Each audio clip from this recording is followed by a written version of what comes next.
Hello नमस्कार दोस्तों, स्वागत है आप सभी का मेरे चैनल पे।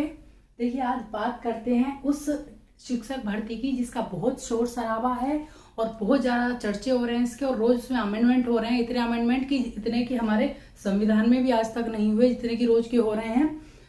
तो आप सभी समझ गए होंगे कि मैं बिहार शिक्षक भर्ती की बात करने जा रही हूँ।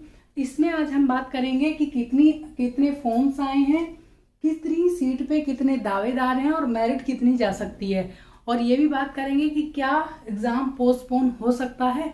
तो इन सब बातों पे चर्चा करेंगे। वीडियो में एंड तक बने रहिएगा, और अगर चैनल पे नए हैं तो चैनल को सब्सक्राइब जरूर कर लीजिएगा। इन सब बातों पे हम चर्चा करते हैं।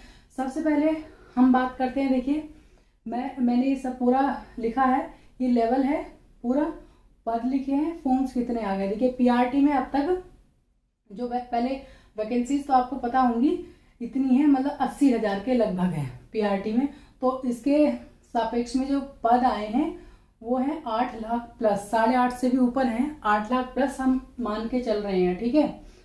फिर उसके बाद टीजीटी है, 32,916 है वैकेंसीज और 60,000 इस पे आ गए हैं फॉर्म्स, ठीक है।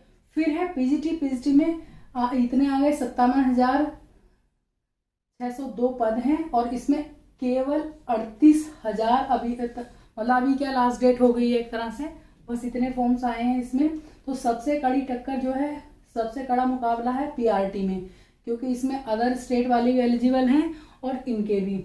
अब इसमें इन दोनों में कम फॉर्म्स रहने का एक सबसे बड़ा रीजन तो यही है कि वहां पे एस्टेट 2019 से नहीं हुआ है बिहार में, तो इसलिए यहाँ पे एलिजिबिलिटी पूरी नहीं करते हैं कैंडिडेट्स, इसलिए वो फॉर्म नहीं भर पाए हैं। सबसे बड़ा तो ये तो सरकार की कमी है। ये तो यूपी में भी चल रहा है, लेकिन उसमें क्या ये पद खाली रह जाएंगे, तो इसमें क्या हो सकता है। दूसरी बात हम देखिए कर लेते हैं, इन सबको देख के हम आंकड़ा लगा सकते हैं कि कितनी सीट पे कितने दावेदार हैं। सबसे कड़ी टक्कर है पीआरटी में है, एक सीट पे 10 प्लस दावेदार हैं। तो जो लोग तैयारी कर रहे हैं, और ज़्यादा से ज़्यादा तैयारी इसी की कर रहे हैं ज़्यादा लोग, पेपर बहुत इजी है, बहुत आसान है इस नौकरी को लेना। तो इसमें अच्छे से तैयारी अपनी कीजिए, सीट पक्की हो जाएगी।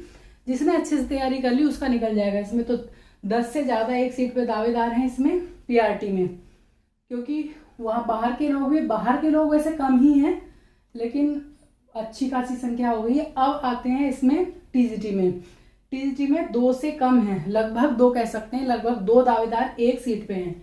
एक सीट पे लगभग 2 दावेदार हैं ओनली, ज़्यादा नहीं है। तो इसमें ज़्यादा कड़ा मुकाबला नहीं है, क्योंकि बिहार के ही लोग हैं। अब आते हैं पीजीटी में, तो पीजीटी में देखिए लेस देन 1, मतलब एक भी नहीं है, क्योंकि केवल 38,000 फॉर्म्स आए हैं लास्ट डेट तक। तो एक सीट भी पूरी नहीं हो पाएगी, और जरूरी नहीं है, मतलब आधी सीट भी फुल नहीं हो पाएंगी टीजीटी में। क्यों नहीं हो पाएंगी? क्योंकि जरूरी नहीं कि सारे कैंडिडेट्स पास कर लें, जितने भी फॉर्म्स भरे हैं जिन्होंने, सभी जरूरी नहीं है कि पूरा मानक तैयार कर लें, पूरे अच्छे मार्क्स आ जाएं उनके और वो सीट फुल हो जाएंगी। तो सब इसमें जीनियस ही फॉर्म नहीं भरे हैं। कुछ लोग ऐसे भी होंगे जिनकी तैयारी नहीं होगी, मतलब जो फेल भी हो जाएंगे, तो आधी सीट भी नहीं भरी जाएंगी। अब देखिए रेवेन्यू तो इन्होंने यहाँ से निकाल लिया है अपना पूरा, इन वाली सीट्स को फिल करा करके, और बाद में इन्होंने लेट पेमेंट करके अभी फॉर्म्स ले रहे हैं ये, लेकिन इसमें पूरा हो गया है। लेकिन जब ये एग्जाम कंडक्ट कराएंगे, खर्चा तो उसमें उतना ही आना है। बस खर्चा किस चीज़ का कम समझिए, जो पेपर छपेंगे उसका कोई ज़्यादा खर्च नहीं होता है, लेकिन उसको अरेंज करना, सेंटर्स पे जाके सब कुछ करवाना, पूरा खर्च उसी में आएगा, व्यवस्था उतनी बनानी पड़ेगी। तो इस कंडीशन में हो सकता है कि एग्जाम पोस्टपोन भी हो जाए, क्योंकि जब इतने अमेंडमेंट हो रहे हैं तो इस बारे में कुछ सूचना आ जाए, हो सकता है मे बी। लेकिन अगर वो सीट्स फिल करवाना चाहते हैं तो 2 ही कंडीशन उनके पास हैं, या तो एग्जाम को पोस्टपोन करें या फिर अभी एट वंस ये एस्टेट कराएं।